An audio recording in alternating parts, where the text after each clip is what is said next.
தமிழகத்தின் வடக்கு எல்லை பகுதியில் அமைந்திருக்கிறது தான் முருகனோட 6 படை வீடுல 5ஆம் படை வீடான திருத்தணி.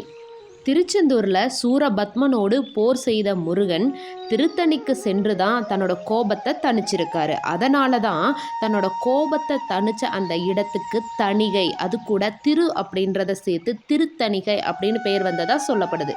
அது மட்டும் இல்லாமல் முருகபெருமான் தன்னோட கிரியா சக்தியான வேடர் குலத்தில் வாழ்ந்த வள்ளியை தன்னோட அண்ணன் கணேசனோட உதவியால் முருகபெருமான் திருமணம் செய்து கொண்ட இடம் திருத்தணி. இது மட்டும் இல்லைங்க, இந்திரன் தன்னோட மகளான தெய்வ யானையை முருகபெருமானுக்கு திருமணம் பண்ணி கொடுத்துட்டு திருமண பரிசாக தன்னோட 5வது யானையை முருகனுக்கு கொடுத்துருக்காரு. இந்த யானையானது இந்திரனை விட்டு போன பிறகு இருந்து இந்திரனோட செல்வங்கள் குறைய ஆரம்பிச்சிருக்கு. இந்திரலோகமே களை இழக்க ஆரம்பிச்சிருக்கு. இதை பார்த்த முருகபெருமான் 5வது யானையை திரும்பவும் இந்திரனுக்கே கொடுக்கணும் அப்படின்னு சொல்லிட்டு நினைக்கிறாரு. அந்த யானையை கொண்டும் வர்றாரு. அப்ப இந்திரதேவன் அதை வாங்குறதுக்கு மறுக்கிறாரு. ஒரு பரிசா கொடுத்த பொருளை நான் திரும்ப வாங்க மாட்டேன் அப்படின்னு சொல்றாரு. ஆனா அதற்கு பதிலா இந்த யானையானது என்னுடைய திசையை இந்திர லோகத்தை நோக்கி இருக்கணும் அப்படின்னு முருகபெருமானு கிட்ட வேண்டி கேட்கிறாரு. அதனால தான் திருத்தணியில் இருக்கக்கூடிய அந்த யானையானது முருகபெருமானை பார்த்து இல்லாமல் கிழக்கு திசையை நோக்கி பார்த்து இருக்கும். கிழக்கு திசை இந்திரனுக்குரிய திசை. அதனால தான் முருகபெருமானோட கட்டளை கிணங்க அந்த யானையானது கிழக்கு திசையை நோக்கி நின்றிருக்கு. தணிகை அடிவாரத்தில் 3 தீர்த்தம் இருக்கு. அதில் ரொம்ப முக்கியமானது குமார தீர்த்தம்.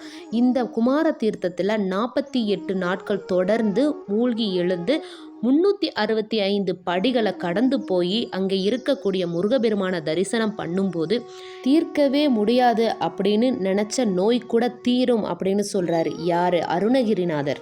அருணகிரிநாதர் இதே இடத்துல தான் நோய்கள் விலகிறதுக்காக ஒரு திருப்புகள் எழுதியிருக்காரு. என்னன்னா, இருமல், உரோகம், முயல்கண் வாதம், மெரிகுண நாசி விடமே அப்படின்னு ஆரம்பிக்கக்கூடிய திருப்புகள்.